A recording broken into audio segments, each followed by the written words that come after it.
Hello everyone, कैसे हो सारे। आई होप कि आप सभी एकदम ठीक होंगे, स्वस्थ होंगे, मस्त होंगे और अपनी पढ़ाई में एकदम व्यस्त होंगे।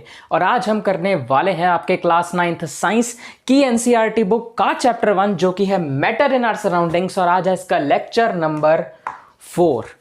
तो आपके इस chapter matter in our surroundings में लेक्चर नंबर 3 में हमने जो कुछ भी पढ़ लिया है उसको एक बार रिवाइज कर लेते हैं शुरुआत के 2 से 3 मिनट में कि पिछले लेक्चर में हम क्या पढ़ चुके हैं, ताकि आपको थोड़ी थोड़ी हर चीज़ ना रिवाइज हो जाए, रिकॉल हो जाए। तो हमने पिछले लेक्चर में सबसे पहले तो ये टॉपिक पढ़ा कि क्या मैटर अपनी स्टेट चेंज कर सकता है। Can matter change it's state? कर सकता है तो कैसे, इस चीज़ को हमने डिटेल में डिस्कस किया एग्जाम्पल्स के साथ। उसके बाद हमने पढ़ा effect of change of temperature, यानी कि मैटर की जो स्टेट चेंज होती है उसमें टेम्परेचर का क्या कोई रोल है। क्या टेम्परेचर के चेंज होने से मैटर के स्टेट चेंज होने में कोई इफेक्ट होता है, कुछ चेंज आता है? क्या टेम्परेचर कोई भी एक फैक्टर है जो मैटर की स्टेट चेंज होने में रिस्पॉन्सिबल है? तो इसके बारे में हमने पढ़ा, और ये हमने एक्टिविटी 1.2 और 1.3 के जरिए डिटेल में डिस्कस किया कि टेम्परेचर कैसे इफेक्ट डालता है चेंज होकर स्टेट चेंज करने में मैटर की। फिर हमने इसी तरीके से टेम्परेचर के बाद प्रेशर के बारे में पढ़ा कि प्रेशर के चेंज होने से कैसे स्टेट चेंज होती है। और तो और इन्हीं सब चीज़ों को पढ़ते हुए हमने बीच में सॉलिड, लिक्विड और गैस की इंटर कन्वर्जन्स को भी पढ़ा। जैसे कि सॉलिड जो है जब उसे मतलब हीट किया जाता है तो वो मेल्ट होकर लिक्विड में कन्वर्ट होता है, तो उसे क्या कहते हैं। फिर लिक्विड को जब मेल्ट किया जाता है तो वो गैस में मेल्ट मतलब हीट किया जाता है, फिर वो वेपर्स में कन्वर्ट होती है, गैस में कन्वर्ट होती है, तो उसे क्या कहते हैं। फिर दोबारा से जब गैस सॉलिड में कन्वर्ट होती है, या सॉलिड सीधा गैस में कन्वर्ट होता है, या गैस सीधा सॉलिड में कन्वर्ट होती है, इन सभी चीजों को डिटेल में हम पढ़ चुके हैं और इनका नाम भी साथ में पढ़ चुके हैं। ठीक है, नाम जैसे जब सॉलिड सीधा गैस में कन्वर्ट होता है ना, तो उसे क्या कहते हैं। मैंने पिछले लेक्चर में बहुत डिटेल में बता दिया है, कमेंट्स में बताना, मैं बार बार हर एक चीज नहीं बताने वाला वरना बहुत टाइम लग जाएगा। देखो, मैंने अभी जो तुम्हें नई चीज करवानी है ना इस लेक्चर में, उसे मैं बहुत डिटेल में बताऊंगा, पर जो चीजें मैं ऑलरेडी करवा चुका हूं उन्हें मैं बार बार नहीं बताऊंगा। ये चीज तुम्हारा ध्यान रखना। तो इसीलिए इस चीज को तुम्हें पता होना चाहिए। मैंने बहुत जान लगा दी अपने पिछले लेक्चर में तुम्हें ये सब चीजें समझाने के लिए। सच्ची कह रहा हूं, पूरे यूट्यूब में ना इन सब टॉपिक्स को इतनी डिटेल में तुम्हें किसी ने नहीं बताया होगा मेरे हिसाब से। बाकी अगर होंगे तो फिर हो सकता है मेरी नज़र में ना हो। आगे बढ़ते हैं। टेम्परेचर की यूनिट्स कन्वर्जन भी हमने देखी थी, जैसे डिग्री सेल्सियस और केल्विन में एक दूसरे को कैसे चेंज करना है। यानी कि डिग्री सेल्सियस में अगर तुम्हें कोई टेम्परेचर दिया है तो केल्विन में कैसे चेंज करना है, केल्विन में दिया तो डिग्री सेल्सियस में कैसे चेंज करना है, टेम्परेचर की एसआई यूनिट क्या होती है, और भी बहुत कुछ हमने टेम्परेचर की यूनिट्स के बारे में और उसकी यूनिट कन्वर्जन के बारे में भी लेक्चर नंबर 3 में डिस्कस कर लिया है। ठीक है, तो अब लेक्चर नंबर 4 में हम स्टार्ट करने वाले हैं तुम्हारे टॉपिक इवेपोरेशन से, और अब हम इसको पूरी डिटेल में पढ़ेंगे। तो चलो शुरू करते हैं। तो चलो अब हम आगे बढ़ते हैं और शुरुआत करते हैं लेक्चर नंबर 4 के पहले टॉपिक से, जो कि है इवेपोरेशन। तो इवेपोरेशन बेसिकली है क्या? तुम देखो, जो तुमने वेपराइजेशन पढ़ा है ना, वो इवेपोरेशन से अलग है। तो इन दोनों को सेम मत समझ लेना, कंफ्यूज मत हो जाना उससे।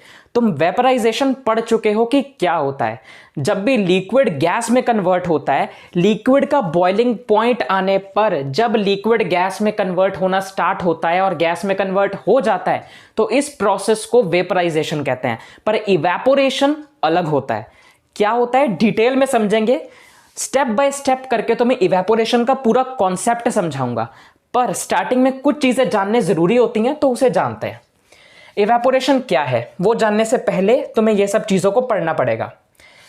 अब मैटर की स्टेट चेंज करने के लिए क्या हमें हमेशा हीट देनी या प्रेशर को चेंज करना जरूरी है?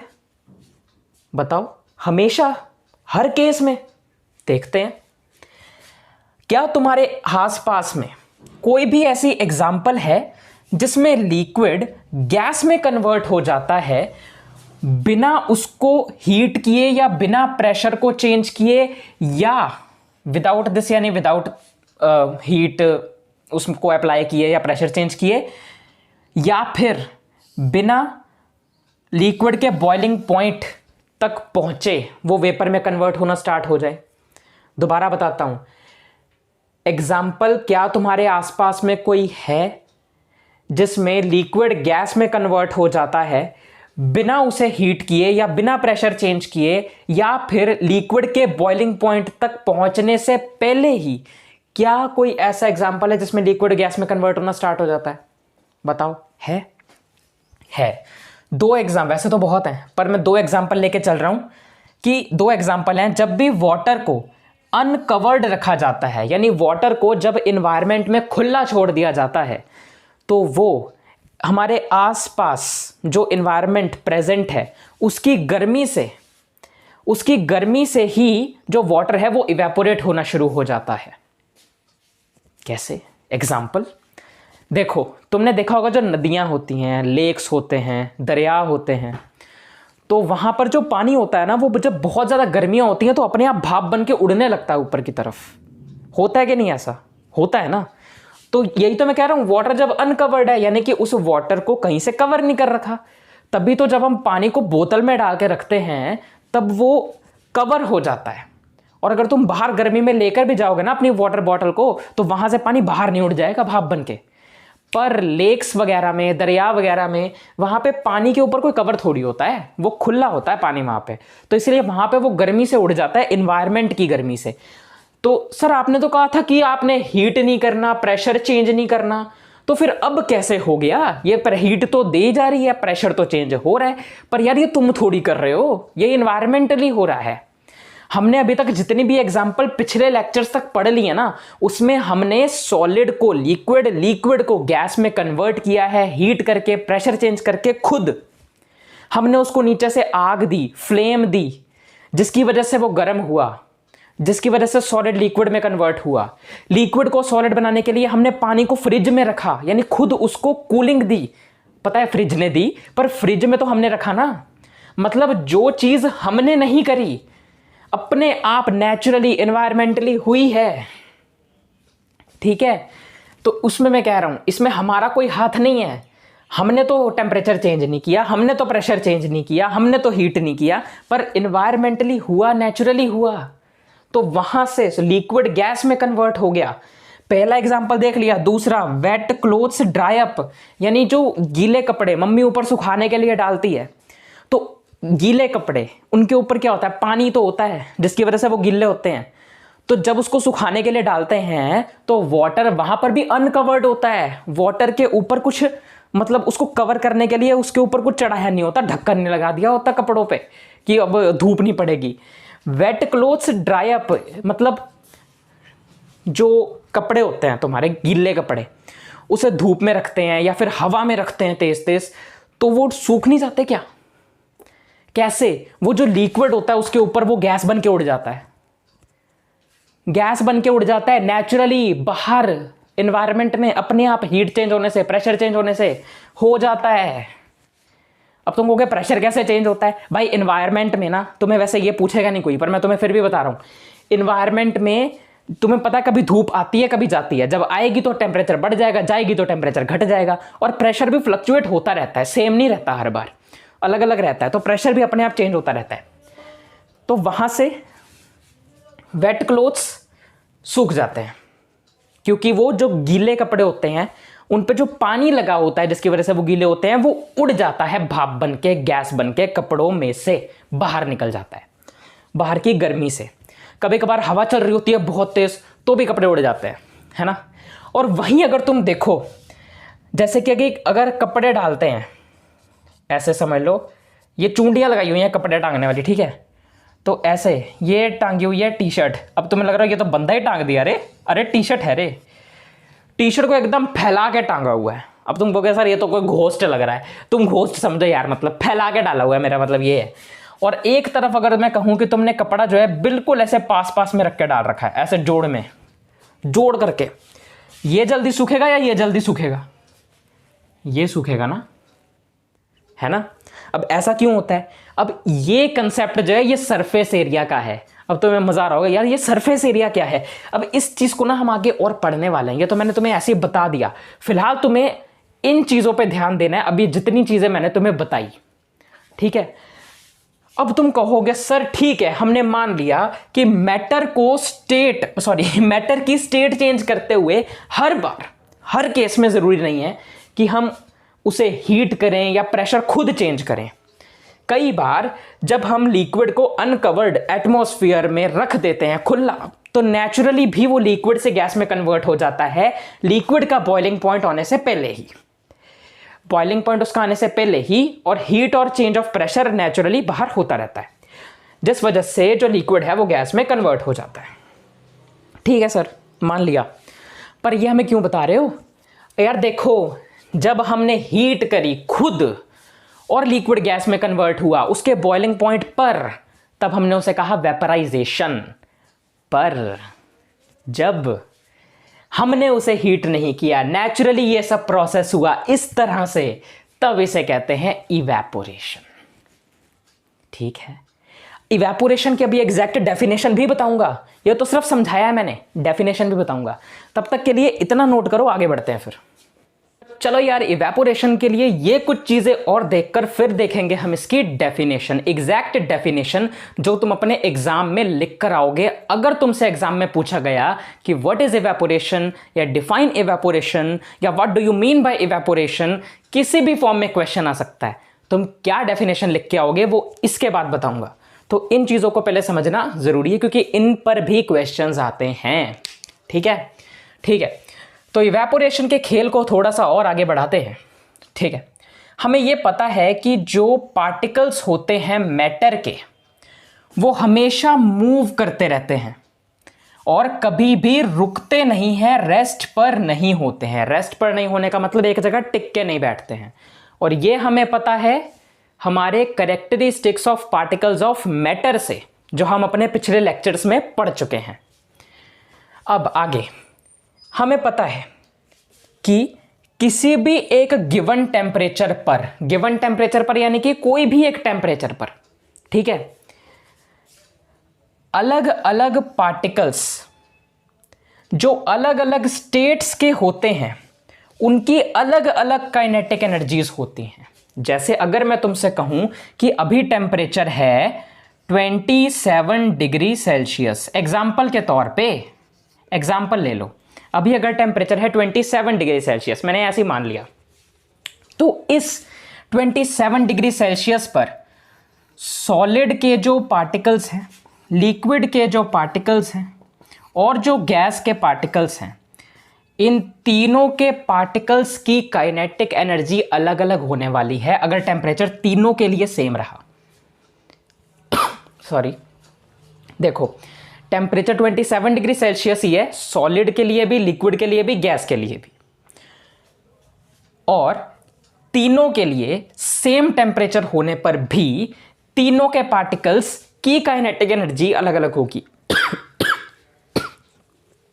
गला खराब हो गया लगता है। ओके, इतना तुम समझ गए। ठीक है, अगर मैं बात करूं लिक्विड की, तो लिक्विड में क्या होता है, ये देखो, मैंने यहां पर एक बीकर बना दिया जिसमें मैंने पानी लिया है, और ये जो गोले गोले हैं ना, तुम समझ लो ये जो गोले गोले हैं ये पार्टिकल्स हैं वाटर के अंदर, वाटर के कह दो, या फिर जो लिक्विड मैंने बनाया है उस लिक्विड के ये पार्टिकल्स हैं जो मैंने गोले गोले यहां पे बना के दिखाए हैं। तो ये जो पार्टिकल्स है ना सरफेस पर, देखो सबसे ऊपर ये वाले सरफेस पे जो पार्टिकल्स होते हैं ना, इनकी काइनेटिक एनर्जी सबसे ज्यादा होती है। किसकी बात कर रहा हूं? लिक्विड्स के केस में। लिक्विड्स के केस में लिक्विड के सरफेस पर जो पार्टिकल्स होते हैं उनकी काइनेटिक एनर्जी बहुत ज्यादा होती है। ठीक है, जब आसपास की उसको अनकवर्ड रखा जाए, सबसे बड़ी बात, इवेपोरेशन की बात हो रही है, ध्यान रखना, एक बीकर में इसे लिया, ऊपर से ढक्कन नहीं लगाया, अनकवर्ड है, इन्वायरमेंट में अपने आप इस पे हीट लग रही है, प्रेशर चेंज हो रहा है, सब कुछ अपने आप हो रहा है, तो उसमें जो ऊपर के पार्टिकल्स हैं सरफेस के, उसकी काइनेटिक एनर्जी सबसे ज्यादा होगी, यानी वो पार्टिकल्स सबसे ज्यादा तेजी से मूव करेंगे, यानी कि वो पार्टिकल्स अपने आसपास के पार्टिकल्स की फोर्स ऑफ अट्रैक्शन को सबसे पहले तोड़ देंगे, यानी कि वो पार्टिकल सबसे पहले लिक्विड से अलग होके उड़ के वेपर में कन्वर्ट हो जाएंगे। आया समझ? क्योंकि तुमसे ये एग्जाम में क्वेश्चन पूछा जा सकता है कि लिक्विड के कौन से पार्टिकल्स सबसे पहले वेपर में कन्वर्ट होते हैं और क्यों। लिक्विड के सरफेस वाले पार्टिकल सबसे पहले वेपर में जाके कन्वर्ट होते हैं, क्यों? क्योंकि उनकी काइनेटिक एनर्जी सबसे ज्यादा होती है, जिस वजह से वो बहुत तेज मूव करते हैं, जिस वजह से वो अपने आसपास के पार्टिकल्स के साथ की फोर्स ऑफ अट्रैक्शन को बहुत ही इजीली तोड़ सकते हैं, अलग हो सकते हैं और फ्री हो सकते हैं इस लिक्विड पार्टिकल्स के अट्रैक्शन के खेल से, और यहां से आजाद होकर वेपर में कन्वर्ट हो सकते हैं। तो आई होप कि तुम सब लोगों को ये वाली चीजें भी समझ आ गई होंगी। इसका स्क्रीनशॉट लेना चाहो तो ले सकते हो। अब हम करेंगे इवेपोरेशन की डेफिनेशन। चलो नोट कर लो। तो चलो अब हम देखते हैं इवेपोरेशन की डेफिनेशन। डेफिनेशन को पूरा पढ़ने से पहले इसमें कुछ वर्ड्स के जरिए इस डेफिनेशन को हिंदी में मैं तुम्हें अच्छे से समझा देता हूं। हिंदी में मतलब आसान भाषा में। अब एक ऐसा फिनोमेना जिसमें लिक्विड चेंज होता है वेपर में किसी भी एक टेम्परेचर पर, लिक्विड का बॉइलिंग पॉइंट आने से पहले, यानी बिलो इट्स बॉइलिंग पॉइंट, यानी बॉइलिंग पॉइंट आने से पहले, बॉइलिंग पॉइंट आने से नीचे, उसको कहते हैं इवेपोरेशन। अब एक बार पूरा पढ़ ले। This phenomena of change of liquid into vapours at any temperature below its boiling point is called evaporation। ठीक, चलो नोट करो, आगे बढ़ते हैं। चलो अब हम थोड़ा सा आगे बढ़ते हैं। इवेपोरेशन को समझने के बाद, इवेपोरेशन के कंसेप्ट को समझने के बाद, अब हम देखते हैं कि क्या कोई ऐसे फैक्टर्स हैं जिसके चेंज होने से इवेपोरेशन के रेट में चेंज आता है या इवेपोरेशन के प्रोसेस में कोई फर्क पड़ता है। देखते हैं। एक्टिविटी 1.4 को पहले हम देखेंगे और वहां से थोड़ा मतलब कुछ कंसेप्ट निकालेंगे और वहां से कुछ समझेंगे कि कौन से ऐसे फैक्टर है जिनसे इवेपोरेशन अफेक्ट होती है या इवेपोरेशन के रेट में चेंज आता है। इवेपोरेशन के रेट में चेंज आने का मतलब इवेपोरेशन तेज तेज या धीरे धीरे हो रही है, ये किन फैक्टर्स पे डिपेंड करेगा या किन फैक्टर से ये चीज चेंज हो जाएगी। बहुत सारी चीजें पढ़ेंगे। एक्टिविटी 1.14 से शुरुआत करते हैं, ठीक है। इसमें से हम कुछ कंसेप्ट निकालेंगे और फिर उनके रिजल्ट के जरिए हम बहुत कुछ सीखेंगे। तो चलो एक्टिविटी 1.14 मेरे भी सामने है, तुम्हारे भी सामने है। तो चलो देखते हैं। पहला पॉइंट है take 5 ml of water in a test tube and keep it near a window और अंडर अ फैन। ठीक है, सबसे पहले मुझे लेनी है एक टेस्ट ट्यूब। ले ली मैंने। इस टेस्ट ट्यूब में डालो 5 ml पानी। ये है मेरे पास में 5 ml वाटर। ठीक है साहब। और अगला पॉइंट, हाँ पहले पॉइंट में ये भी तो बोला है कि ये लेने के बाद इसको हमने क्या करना है, keep it near a window और अंडर अ फैन। ठीक है, इसको हमें क्या करना है कि जो घर की कोई भी खिड़की है उसके पास में रख दो या फिर चलते हुए पंखे के नीचे रख दो ऐसा उन्होंने बोला है।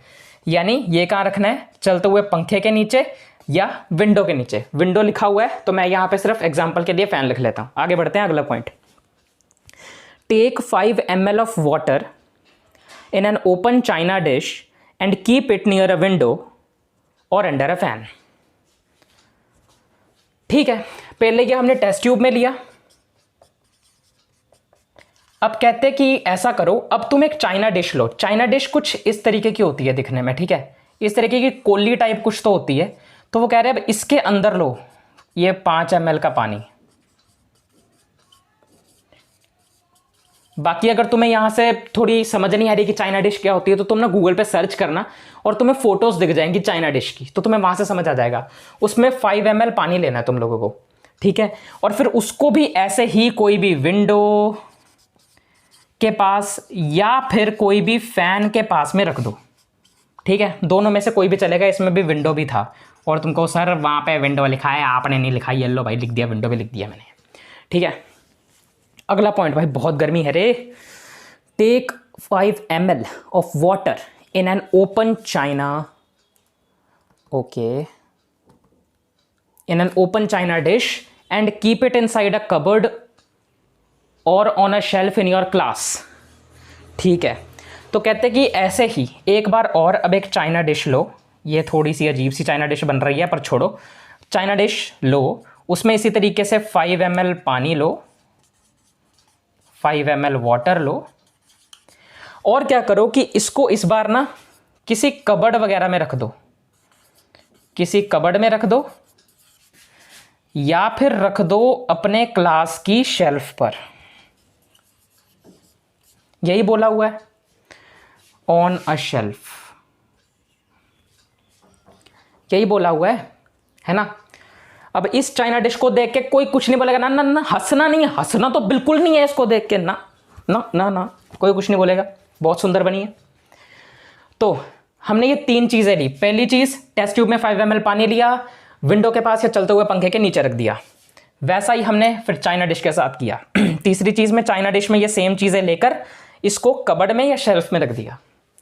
3 चीजें हो गए। अगला point, record the room temperature. और फिर इतनी चीजें करने के बाद तुम देखो कि तुम्हारे रूम जिसमें तुमने ये सब कुछ रख दिया है उसमें अभी टेम्परेचर कितना है। अब इसको नापने के लिए अलग अलग डिवाइसेस होते हैं, चीजें होती हैं जो तुम्हें जानने की जरूरत नहीं है और तुमसे कोई पूछने भी नहीं वाला। सिर्फ इतना समझ लो कि उस रूम में कितना टेम्परेचर है वो जानना है। फिर उसके बाद रिकॉर्ड द टाइम और days taken for the evaporation process in the above cases. उसके बाद कहते हैं बताओ कि इन तीनों केसेस में किसमें इवेपोरेशन होने में कितने दिन या कितना टाइम लगा, वो देखो, रिकॉर्ड करो, बताओ। ठीक है यार, देखो अब एग्जैक्ट तो हमें इसमें बताना जरूरी है नहीं, ना ही तुमसे एग्जाम में कोई पूछने वाला एग्जैक्ट बताओ, मतलब बिल्कुल सटीक बिल्कुल सही बताओ कब हुआ, ऐसा नहीं है। तुम्हें सिर्फ ये पूछा जाएगा कि बताओ पहले कौन इवेपोरेट होगा या लेट कौन इवेपोरेट होगा। तो यहां पर तुम्हें साफ साफ पता है कि जब भी कोई चीज़ों को फैला के रखा जाता है तो वो इवेपोरेट जल्दी हो जाती है, और तो और ओपन में रखा जाता है तो और भी जल्दी हो जाती है। तो सेकंड केस में चाइना डिश में पानी को फैला के रखा हुआ है प्लस विंडो के पास या फैन के नीचे रखा हुआ है, तो ये सबसे पहले इवेपोरेट हो जाएगी। उसके बाद बात की जाए तो टेस्ट ट्यूब में अब पानी है और वो ऊपर से खुला है और उसको भी विंडो और फैन के नीचे रख दिया, तो फिर ये इवेपोरेट हो जाएगी दूसरे नंबर पे। उसके बाद सबसे जो स्लो इवेपोरेट होगी वो या तीसरे केस वाली होगी। क्यों सर, इसका भी तो सरफेस एरिया ज़्यादा है, इसमें भी तो ज़्यादा जगह में पानी डाला है। अरे भाई, पर उसको इन्वायरमेंट में कवर्ड करके रख दिया है भाई, उसको कबर्ड में बंद करके रख दिया है, शेल्फ पे रख दिया है, तो फिर कैसे होगा जल्दी यार, है ना। तो तुम्हें ये जानना ज़रूरी था। आगे बढ़ते हैं, आगे क्या लिखा है। Repeat the above 3 steps of activity on a rainy day and record your observation. कहते हैं अब यही चीज़ किसी एक ऐसे मौसम में करो जब बहुत ज़्यादा बारिश पड़ रही हो, और तब बताओ कि कौन पहले इवेपोरेट होगा या कैसे कैसे जो भी होगा वो रिकॉर्ड करो ऑब्जर्वेशन को अपनी। देखो यार, जब तुम ये सब चीज़ें ना बारिश के टाइम पे करोगे तो होगा क्या कि पहले कौन इवेपोरेट हो रहा है या बाद में कौन इवेपोरेट हो रहा है उसका ऑर्डर सेम रहेगा कि पहले ये होगा फिर ये होगा फिर ये होगा।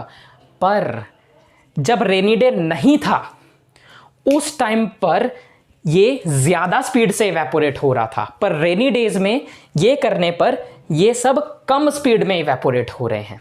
यानी सबसे पहले यही इवेपोरेट हो रहा है, फिर ये हो रहा है, फिर ये हो रहा है।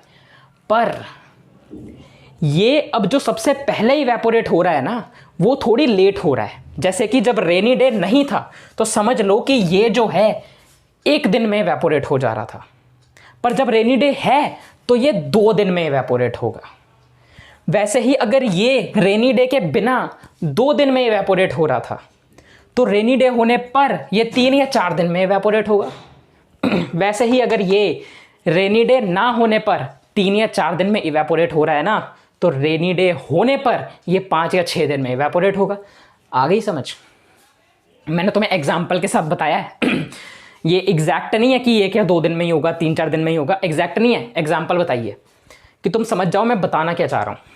उसके बाद what do you infer about the effect of temperature, surface area and wind velocity on evaporation.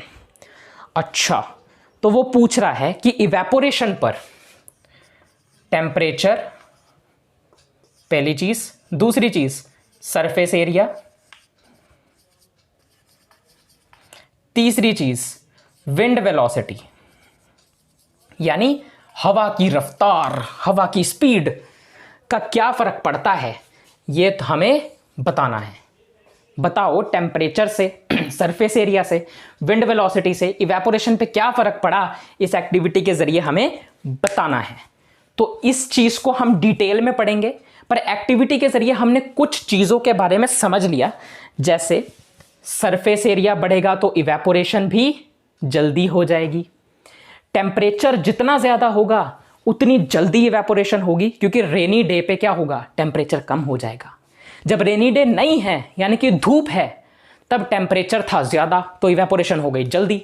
Rainy day आ गया, टेम्परेचर हो गया कम, इवेपोरेशन हो गई लेट। तो टेम्परेचर से भी फर्क पड़ा। विंड वेलोसिटी से क्या फर्क पड़ा, जब रेनी सीजन नहीं था तो मीठी मीठी हवा भी चलती थी कभी कभी, तो उस हवा से इवेपोरेशन होती थी तेजी से। पर जब रेनी सीजन आया तो सिर्फ बारिश ही पड़ी जा रही है, हवा तो चल नहीं रही है, तो उस टाइम पर इवेपोरेशन हो गई ठस, स्लो। तो अब इस चीज को डिटेल में पढ़ते हैं। फिलहाल इस एक्टिविटी से अगर तुम्हें कुछ सीखने को मिला है, अच्छा लगा हो, तो नोट करो यार, मेरा मुंह क्या देख रहे हो। आगे बढ़ते हैं। तो चलो अब हम आगे बढ़ते हैं और उस एक्टिविटी को समझने के बाद, उस एक्टिविटी से हमने जो समझा, जो रिजल्ट निकाला, जो फैक्टर्स हमें पता चले, उनको जरा पढ़ते हैं। तो इवेपोरेशन को अफेक्ट करने वाले फैक्टर्स में जो हमने पढ़ा एक्टिविटी के जरिए, वो था कि जो रेट ऑफ इवेपोरेशन है, यानी इवेपोरेशन होने का टाइम, या इवेपोरेशन होने का टाइम नहीं, एक्चुअली स्पीड, कि वो कितनी जल्दी हो रहा है या कितने जल्दी टाइम में हो रहा है, कम में हो रहा है या ज़्यादा में हो रहा है, ये कई सारी चीज़ों पे डिपेंड करता है। और उसी में से एक चीज़ है सरफेस एरिया। सरफेस एरिया बढ़ेगा तो इवेपोरेशन भी जल्दी हो जाएगी, सरफेस एरिया कम होगा तो इवेपोरेशन भी लेट होगी। इसका मतलब इवेपोरेशन जो है वो एक सरफेस फिनोमेना है। ठीक है, क्वेश्चन आ सकता है इवेपोरेशन सरफेस फिनोमेना है कि नहीं है, तो क्यों या कैसे। अब सरफेस फिनोमेना है और क्यों है, क्योंकि सरफेस एरिया पे डिपेंड कर रहा है, सीधी सी बात है। और टेम्परेचर का क्या रोल है भाई, टेम्परेचर अगर बढ़ेगा, अगर टेम्परेचर बढ़ेगा तो लिक्विड के पार्टिकल्स की काइनेटिक एनर्जी भी बढ़ेगी, और लिक्विड के पार्टिकल्स की काइनेटिक एनर्जी अगर बढ़ेगी तो वो बहुत तेजी से मूव करेंगे।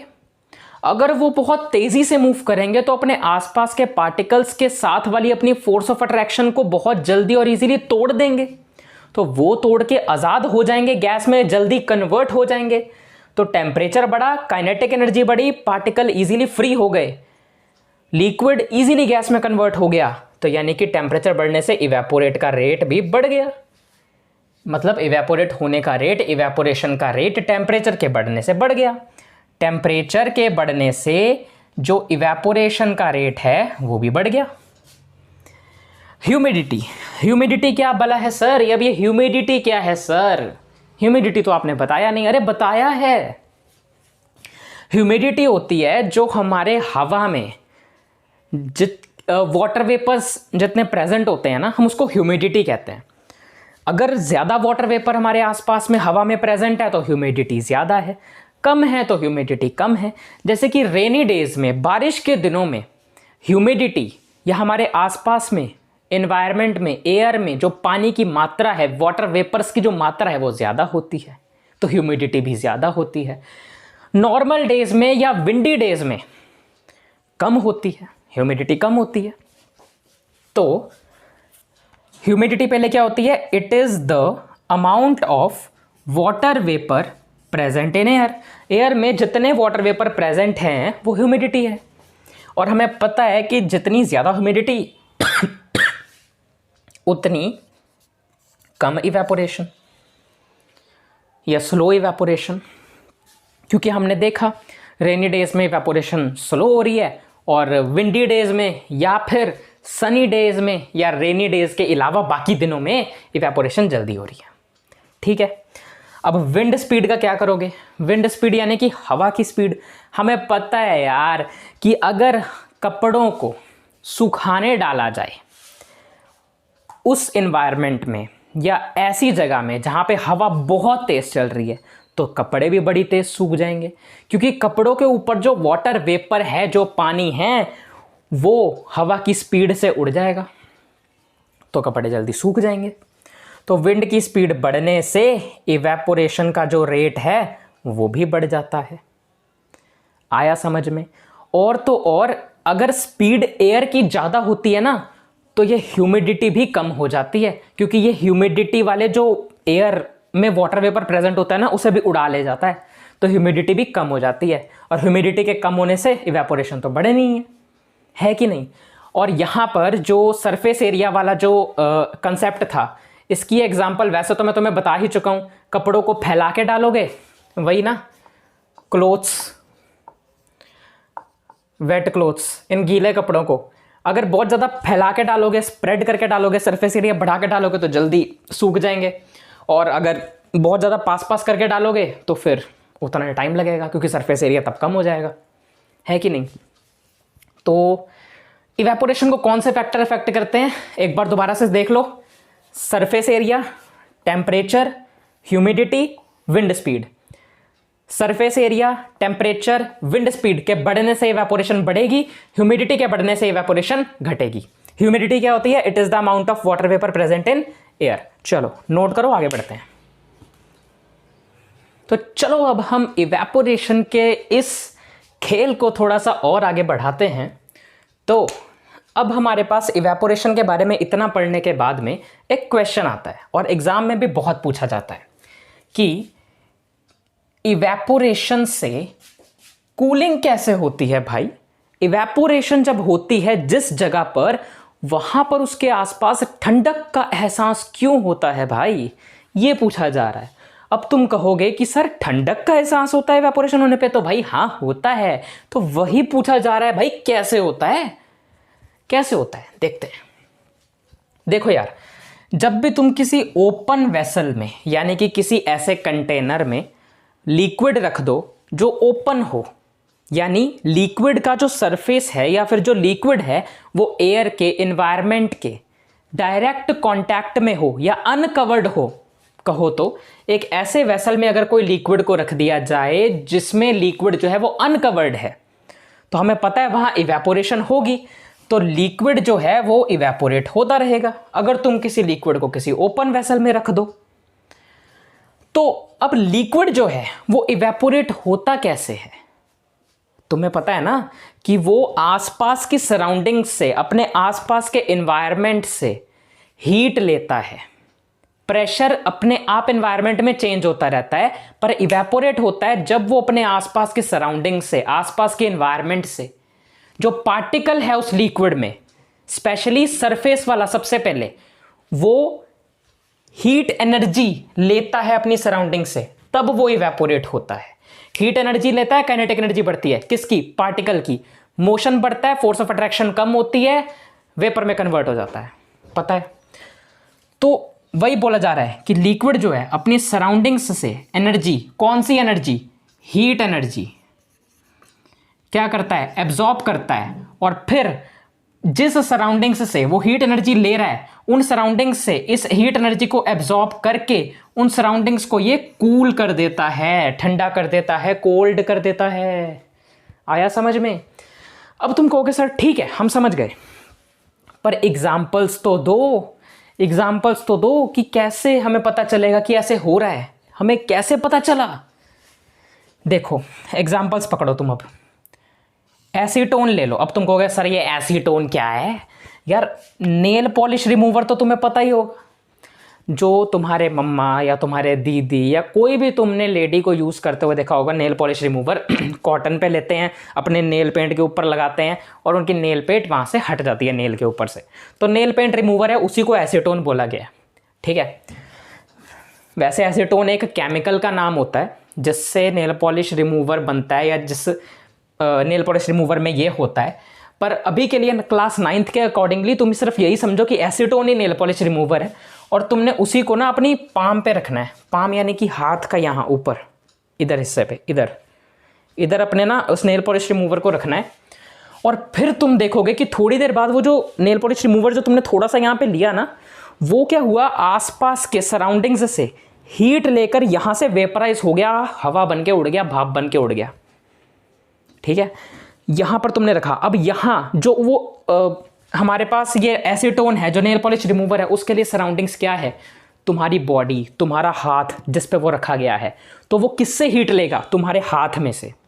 अब इसमें से वो हीट एनर्जी ले रहा है, यानी वो गर्माहट ले रहा है। तो क्या दे रहा है, जहां से उसने हीट एनर्जी ली, हीट एनर्जी लेके वो गया वेपर बनने, गैस बनने, उस जगह को, उस सराउंडिंग्स को वो ठंडक का एहसास देगा। तो तुम्हें यहाँ पे ना ठंडा ठंडा लगेगा जब वो यहाँ से उड़ रहा होगा वेपर बन के, तो तुम्हें वहाँ पे कूलिंग का एहसास होगा, ठंडा ठंडा लगेगा, कूल कूल लगेगा।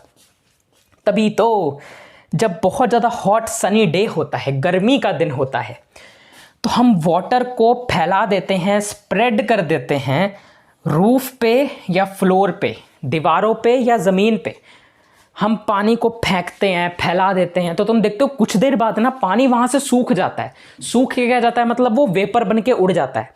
और जिस जगह पे वो वेपर बन के उड़ा है, वो उस जगह से हीट एनर्जी को लेकर वहाँ से उड़ा है और वहाँ उस जगह को वो ठंडा कर गया है। वहाँ पे जो फ्लोर है या जो रूफ है जिस पे तुमने वो पानी डाला, वो वहाँ से एनर्जी लेके उड़ गया और उन जगहों को वो ठंडा कर गया। ये भी होता है कूलिंग इफेक्ट। और यहाँ पर जो हीट एनर्जी वो ले रहा होता है, एब्जॉर्ब कर रहा होता है अपने आसपास की सराउंडिंग्स से, वो उस टाइम पे जो हीट एनर्जी होती है वो लेटेंट हीट ऑफ वेपराइजेशन के बराबर होती है। जो हीट एनर्जी लिक्विड अपने आसपास की सराउंडिंग्स से वेपर बनने के लिए, इवेपोरेट होने के लिए ले रहा होता है, उस टाइम पर वो heat energy latent heat of vaporisation के बराबर होती है।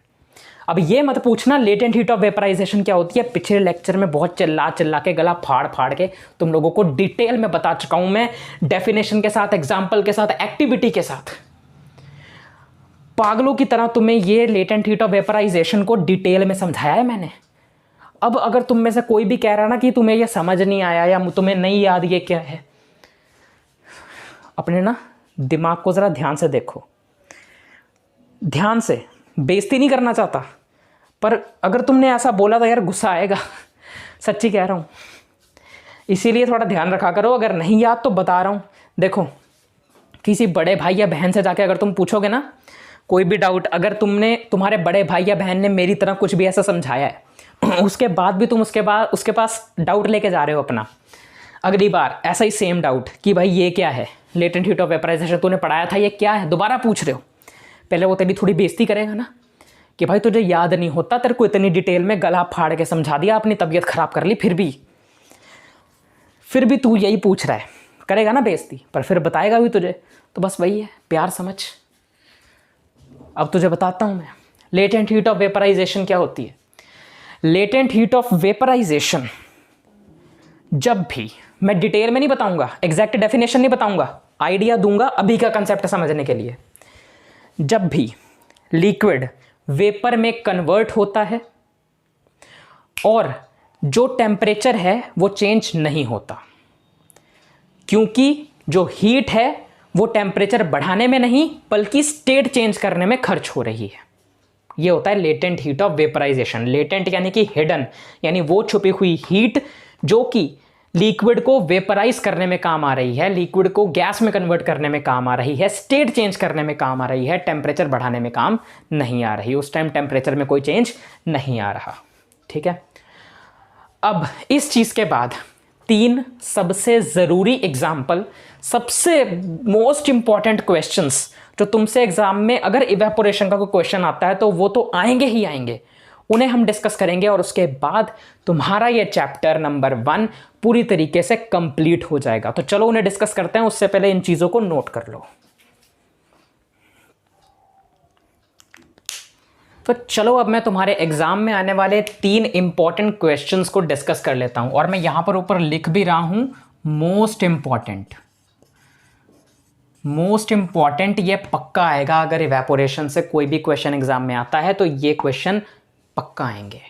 ठीक है, तो पहला क्वेश्चन है कि गर्मियों में हम कॉटन के क्लोथ्स डालना ही क्यों प्रेफर करते हैं, यानी क्यों हम ज़्यादा यही चाहते हैं कि गर्मियों में हम कॉटन के कपड़े डालें। क्योंकि तुमने कई बार देखा होगा, अगर तुम अपने मम्मा पापा के साथ में शॉपिंग करने गर्मियों में बाहर जाते हो तो वो शॉपकीपर या फिर जो भी तुम्हें शर्ट वगैरह दिखाते हैं, शॉप के मालिक या मॉल में अगर तुम जाते हो तो वो यही कहते हैं ना कि कॉटन के कपड़े दिखाओ, कॉटन के कपड़े दिखाओ। क्यों गर्मियों में कॉटन के कपड़े ही क्यों पहनते हैं हम ज़्यादा, बताता हूँ। तो देखो यार, गर्मियों में होता क्या है कि हम ना बहुत ज़्यादा स्वेट करते हैं।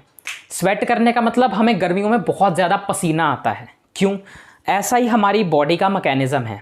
हमारी बॉडी काम ही ऐसे करती है कि गर्मियों में हमारी बॉडी को कूल रखने के लिए हमारी बॉडी स्वेट करती है, ताकि वो स्वेट जो है इन्वायरमेंट या एयर के डायरेक्ट कांटेक्ट में आए, या मैं कहूँ तो वो स्वेट बाहर निकलती है। स्वेट एक तरीके का लिक्विड है, तो वो स्वेट बाहर निकलती है ताकि वो अनकवर्ड रहे, क्योंकि बॉडी के अंदर वो कवर्ड है। पर गर्मियों में तुम्हारी बॉडी को सही रखने के लिए, तुम्हें ठंडा महसूस कराने के लिए पसीना बाहर निकलता है, लिक्विड बाहर निकलता है, और वो लिक्विड तुम्हारे आसपास की सराउंडिंग्स के कांटेक्ट में होता है, अनकवर्ड होता है, तो वहां पे इवेपोरेशन ईजी हो जाती है ना। तो कॉटन के क्लोथ्स क्या करते हैं, वो जो तुम्हारा पसीना निकलता है ना, उस पसीने को एब्जॉर्ब करते हैं। वो गुड एब्जॉर्बर होते हैं तुम्हारे उस स्वेट के। तो उस स्वेट को एब्जॉर्ब करके आसपास के इन्वायरमेंट के डायरेक्ट कांटेक्ट में ले आते हैं तुम्हारे उस स्वेट को, या तुम्हारे उस लिक्विड को जो तुम्हारे अंदर से निकल रहा है, स्वेट। ठीक है, उससे क्या होता है, तुम्हारे जो आसपास में इवेपोरेशन ज़्यादा होती है, तुम्हारे क्लोथ्स में से इवेपोरेशन जल्दी होती है, ज़्यादा होती है, उस वजह से तुम्हें एक कूलिंग का इफेक्ट मिलता है। ठीक है, इसलिए हम कॉटन के क्लोथ्स डालते हैं। क्यों डालते हैं? क्योंकि कॉटन जो है, जो कॉटन है वो गुड एब्जॉर्बर होता है स्वेट का। ठीक है, तो उससे क्या होता है, स्वेट एब्जॉर्ब कर लेता है वो कॉटन का कपड़ा, और इन्वायरमेंट में अनकवर्ड या फिर डायरेक्ट कांटेक्ट में रख देता है, और इवेपोरेशन होना इजी हो जाता है, और इवेपोरेट होने से तुम्हें कूलिंग का इफेक्ट मिलता है। इसलिए हम कॉटन के क्लोथ्स डालते हैं, पहली चीज। दूसरा क्वेश्चन तुमसे पूछा जा सकता है इवेपोरेशन के ऊपर कि अगर हम एकदम आइस कोल्ड वाटर लेते हैं एक गिलास में, एक गिलास में बिल्कुल चिल्ड पानी, ठंडा ठार पानी जिसमें बर्फ जमी हुई है, एकदम इतना ठंडा पानी जब हम ग्लास में लेते हैं, तो थोड़ी देर बाद अगर हम देखें तो ग्लास के ना बाहर की तरफ, आउटसाइड में, यहां पर वाटर ड्रॉपलेट्स आना था, आइस लिख दिया गलती से, तो वहां पर क्या होता है कि वाटर के ड्रॉपलेट्स या ड्रॉप्स आ जाते हैं, है ना। यानी ग्लास में अगर तुमने ठंडा ठंडा पानी लिया तो थोड़ी देर बाद ग्लास के बाहर भी पानी पानी सा हो जाता है ना, पानी के ड्रॉप्स आ जाते हैं ना। तो ऐसा क्यों हो जाता है, अब मैं तुम्हें बताता हूं। ये ना थोड़ी उल्टी चीज होती है। जैसे कि जब भी तुम किसी गर्म जगह में पानी डालते हो तो वो आसपास की हीट एनर्जी को लेकर एब्जॉर्ब करके वेपर में कन्वर्ट हो जाती है। यानी कि लिक्विड को जब तुम किसी गर्म जगह पे डालते हो तो आसपास की हीट एनर्जी को लेकर लिक्विड गैस में कन्वर्ट हो जाता है ना। एनर्जी को लेकर, यानी एनर्जी को एब्जॉर्ब करके, हीट एनर्जी को एब्जॉर्ब करके वो गैस में कन्वर्ट हो जाता है। वैसे ही अगर गैस को, लिक्विड को कहां रखा था, किसी गर्म जगह पे, वैसे गैस को अगर मैं किसी ठंडी जगह पे रख दूं, कोल्ड जगह पे, ठीक है, कोल्ड जगह पे, तो होगा क्या, वो जो एनर्जी है वो लूज करती है। जैसे ये जो एनर्जी एब्जॉर्ब करता है, गेन करता है लिक्विड, गैस जो है वो एनर्जी लूज करता है, गैस एनर्जी लूज करता है यानी कि खो देता है और कन्वर्ट हो जाता है लिक्विड में। तभी जो हमारी एयर है उसमें कुछ ना कुछ वाटर ज़रूर होता है, कुछ ना कुछ वाटर वेपर ज़रूर होते हैं। तो हमारी जो एयर है, ये मैंने एयर कैसे लिख दिया, डस्टर ले लेते हैं, छी गंदा। चलो, जो हमारी एयर है उसमें बहुत सारे वाटर वेपर होते हैं, हमें दिखते नहीं है पर होते हैं। तो हुआ क्या, जब ठंडा ठंडा पानी का गिलास हम लेकर आए जिसका टेम्परेचर बहुत कम था, तो हुआ क्या, जो ये वाटर वेपर हमारे एयर में प्रेजेंट थे ना, जब ये इस ठंडे गिलास के कांटेक्ट में आए तो उन्होंने एनर्जी को लॉस कर दिया, एनर्जी खो दी। और एनर्जी खोने से क्या हुआ, वो जो वाटर के वेपर थे, वेपर का मतलब जो गैस थी, वो कन्वर्ट हो गई लिक्विड में और उसके ऊपर बन गए लिक्विड के ड्रॉप्स। अब आया समझ में? आ गया होगा। तो वाटर के ड्रॉप जो हैं ग्लास के बाहर की तरफ भी कैसे आ जाते हैं, जब हम ग्लास में बहुत ही ठंडा आइस कोल्ड वाटर लेते हैं, चिल्ड पानी लेते हैं, क्योंकि उसका टेम्परेचर बहुत कम होता है, वो कोल्ड होता है पानी। और कोल्ड वाटर जब अंदर है, इसका मतलब है कि अब गैस जो उसके आसपास में प्रेजेंट है, जिसके अंदर वाटर वेपर है, वो उसके कांटेक्ट में आकर लिक्विड में कन्वर्ट हो जाती है। ठीक है। तीसरा क्वेश्चन जो बहुत पूछा जाता है वो ये है कि अगर हम पानी को अर्थन पॉट यानी कि मटके के अंदर रख दें, अर्थन पॉट का मतलब होता है मटका, जैसे तुम हिंदी में मटका कहते हो, है ना। अब जैसे यही नहीं पता मटका क्या होता है, भाई सर्च करके देख ले, इतनी भी नॉलेज नहीं है तेरे को। मटका क्या होता है ये बताऊंगा मैं तेरे को, जो मिट्टी का मटका सा होता है। तो पानी को जब हम अर्थन पॉट में या मटके में रखते हैं तो वो ठंडा कैसे हो जाता है, बताता हूं। देखो, समझ लो कि ये मटका है,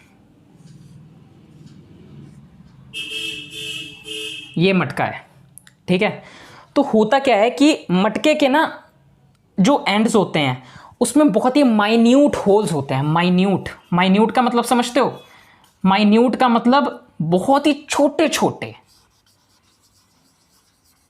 माइन्यूट होल्स होते हैं, यानी बहुत छोटे छोटे होल्स होते हैं, इतने छोटे कि उसमें से पानी बाहर नहीं आ सकता, पर हीट या एयर अंदर बाहर जा सकती है। अब देखो, हवा को थोड़ी ना कोई बहुत ज़्यादा जगह चाहिए जाने के लिए, हवा तो थोड़ी सी जगह से भी घुस जाएगी, है ना। तो उन माइन्यूट होल्स में से, बहुत छोटे छोटे छेदों में से, जिसमें से पानी बाहर नहीं आ सकता पर एयर और हीट अंदर बाहर जा सकती है, तो ऐसे बहुत सारे छोटे छोटे होल उसके ना ऐसे कॉर्नर्स पे होते हैं, ऐसे, ये समझ लो मैंने बना दिए, ऐसे होते हैं। तो इन होल्स के जरिए होता क्या है, जो हीट है बाहर की वो इसके अंदर जाती है। उससे क्या होता है कि जो पानी यहां पर होता है लिक्विड, वो इस हीट एनर्जी को एब्जॉर्ब करके इवेपोरेट होता है, जिस वजह से इसकी जो ये साइड्स हैं वो कूल हो जाती हैं। और अगर किसी मटके के बाहर की ये वाली साइड्स जो हैं, मतलब अंदर की तरफ से उसकी ये साइड्स कूल हैं, तो अंदर का पानी भी तो ठंडा हो जाएगा ना। आया समझ में कि वो कैसे ठंडा हो रहा है? बाहर की हीट एनर्जी को अपने अंदर लेके पानी इवेपोरेट हो रहा है, और इवेपोरेट होके वो इस जगह पे जहां जहां से वो इवेपोरेट हो रहा है वहां वहां वो कूलिंग का इफेक्ट दे रहा है, वहां वहां वो जगहें ठंडी होती जा रही हैं और अंदर का पानी भी उस वजह से ठंडा हो रहा है। अब तुम कहोगे सर, अगर पानी वहां से इवेपोरेट हो रहा है तो अंदर से भी तो हो जाना चाहिए। यार मैं तुम्हें ये भी बता चुका हूं कि जो होल्स है ना बहुत छोटे हैं, पानी बहुत ज़्यादा इवेपोरेट नहीं हो रहा, सिर्फ कॉर्नर्स पे जहां जहां होल्स है ना वहां वहां से थोड़ा थोड़ा पानी इवेपोरेट हो रहा है बस। तो उतने से वो थोड़ा थोड़ा पानी जो इवेपोरेट हो रहा है ना, सिर्फ उतनी उतनी जगह पे कूलिंग का इफेक्ट दे रहा है, तो वहां वहां जगह पे पानी जो है वो ठंडा है, जिस वजह से अंदर का पानी ठंडा हो जा रहा है। आई समझ में? तो आई होप तुम्हें ये तीनों क्वेश्चंस के आंसर भी समझ आ गए हों। और पहले तो तुम ये नोट करो, फिर मैं थोड़ी और बातें करता हूं तुम्हारे साथ में। आई होप तुमने पॉज करके नोट कर लिया होगा।